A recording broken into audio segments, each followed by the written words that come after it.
Hello, everyone, and welcome to the monthly mail call for October of 2017 in November. And well, last month on the channel was record breaking in a lot of ways, record breaking views in a week, and not surprising given the events of the Great Santa Rosa fire that occurred. And in the context of history, it's properly named because it will go down in history as the deadliest California wildfire, and probably in a lot of dimensions the most expensive too. And it generated a lot of views, and it generated a ton of questions, perhaps over 300 questions, not comments but specific questions. And some of the most common I'd like to try to answer here in part one of the mail call.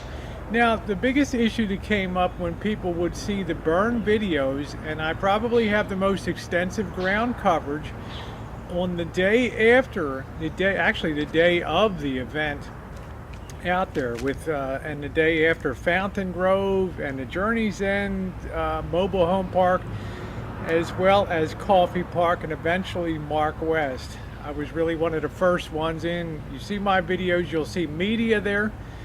Typically ABC, NBC, CBS, and then Jen and I are in there. So we were very early on into every fire area, and we were able to do that well for specific reasons of press passes and other things like that. And just the first day, before security could even be enforced, before there was a big police presence, everything was still pretty much wide open at that point in time, except access to, well, Coffee Park, which is still under very strict control, getting on almost 3 weeks after the fire.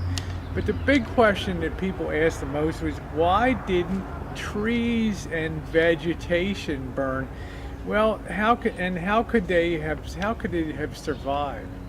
Well, the principal reason it survived is that because the trees have a good amount of moisture content in them.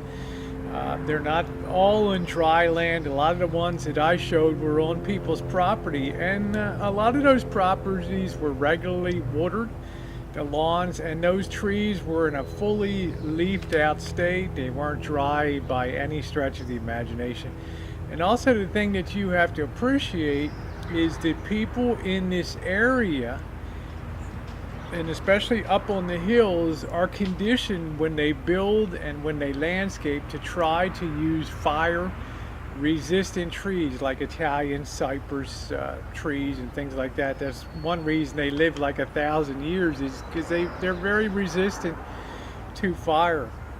The other reason is the wind speeds that evening were so fast, and on top of one of Geyser Peak here, there was a gust recorded in excess of 105 miles an hour, and we had hurricane force winds sweeping through to the extent that the fire was moving horizontally. And a lot of times that green vegetation could not really get enough of an ignition going to really fully engulf the whole tree before the wind would snuff that out and move on. That's the reality of why more vegetation didn't seem to burn. A combination of high moisture content within the vegetation, as well as a rapidly moving fire that once it consumed all the ground chaparral, the dry material in the ground, it really didn't have enough power left to really fully engulf those trees. What it had power to do, though, was fully engulf those homes whose wood and siding construction and trim was plenty dry enough to ignite very easily. So that's the reality. That where did the fire begin? There were actually probably the day I went out, there were fires everywhere I could see on both sides of Highway 101. When the Berkeley Fire Department rolled into Santa Rosa, probably about 3 a.m. in the morning, 4 a.m. in the morning, Coffee Park, all the way on the east side of the city limit, on the west side, had already been fully engulfed, and there wasn't really a lot for them to see over there. But that was the Tubbs fire that began over in Calistoga, over in northern Napa County. And the theory is that a power line was taken down by a tree, and under the force of those hurricane winds, it just came sweeping over and really had very little chance to get out of the way. It looked like a rolling wave, people said, as that fire came down the hills. And things, a very dangerous situation. That was one fire. Then we had the Atlas fire, which was down my friend Janet's way, which was a big fire. We had the Nuns fire, which started over in around Glen Ellen, where we went to the Jack London House and Museum, and we also had a Pocket Canyon fire. So there were a lot of major fires going on at one time, and other ones around the area too. So they really had their hands full. Here's a question, I've heard this a lot. Why it looks like the Santa Rosa City and Counties, Sonoma County fire departments failed big time. Why couldn't they extinguish the fire early on?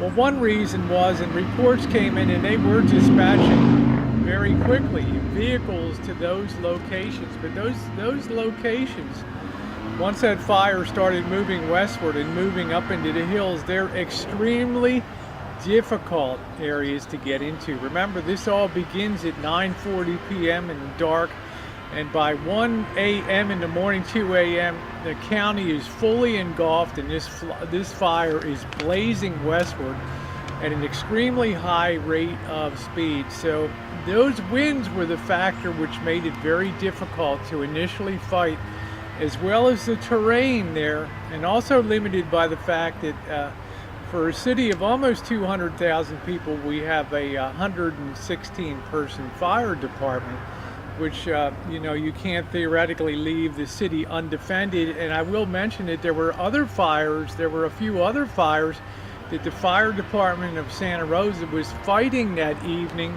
and it just finished up when this other one took place. So let's just say it was a perfect storm of negative parameters around this fire that caused so much of the problems.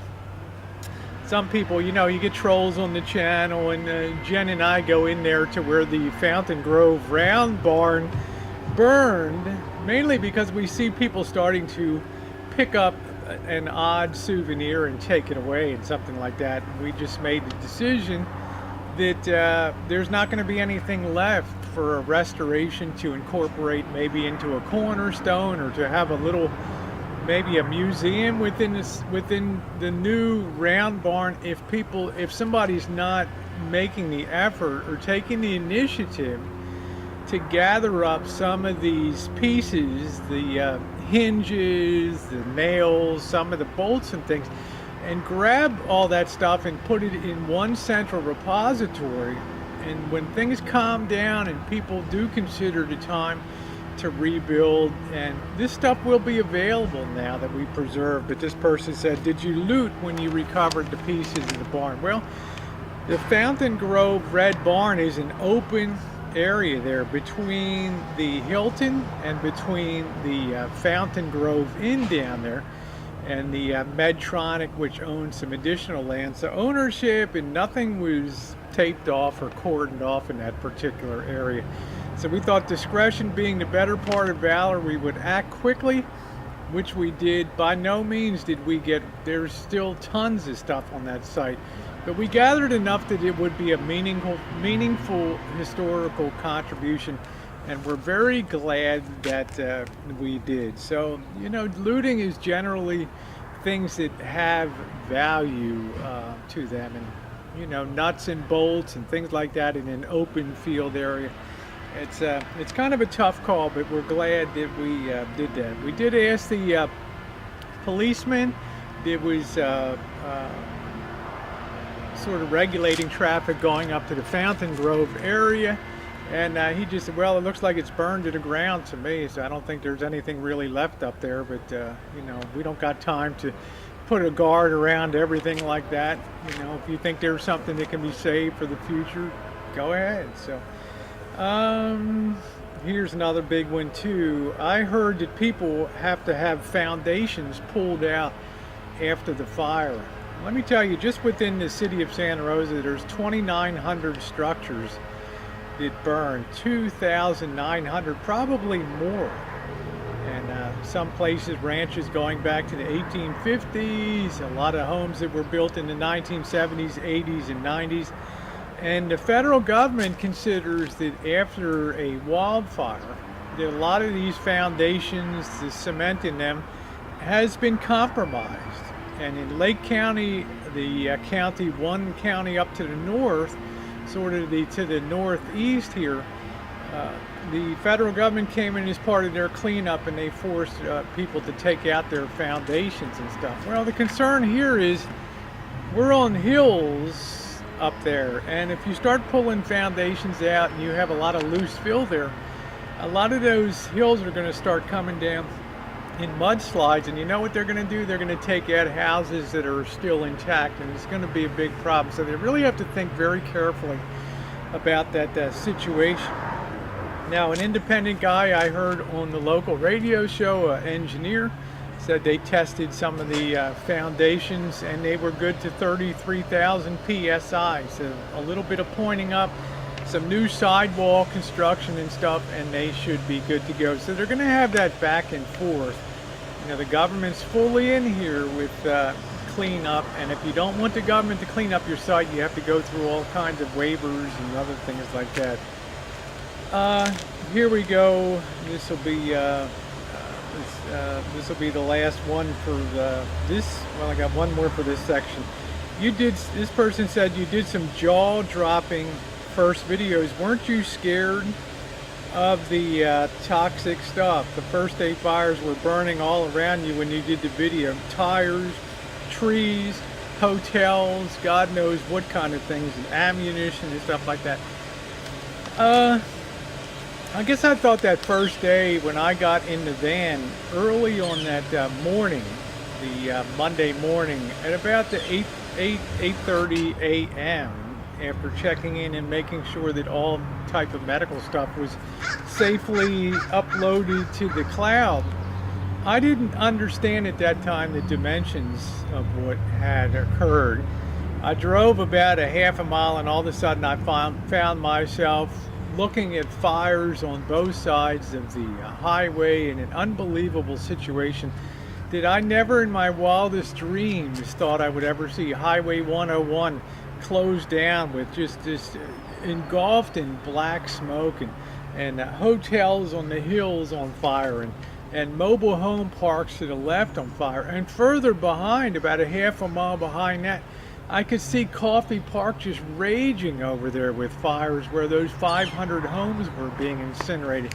So I really had no time to really understand what I was getting into, but it's good thing that I did, because within 8 hours or so, there were over 16 county police departments from as far away as Central Valley up here locking down things, and then of course 2 days later the National Guard arrived. So I don't feel like I ever would have gotten those videos today, and there may be some evidentiary things within those videos too. I have had people contacting me about the things that they observed on their own properties and all that. Remember, on those early videos, you see it was really only the press and Jen and I, and then later just myself, going through some of these areas. So sometimes you got to take a chance, and you got to strike while the iron's hot to bring back the story.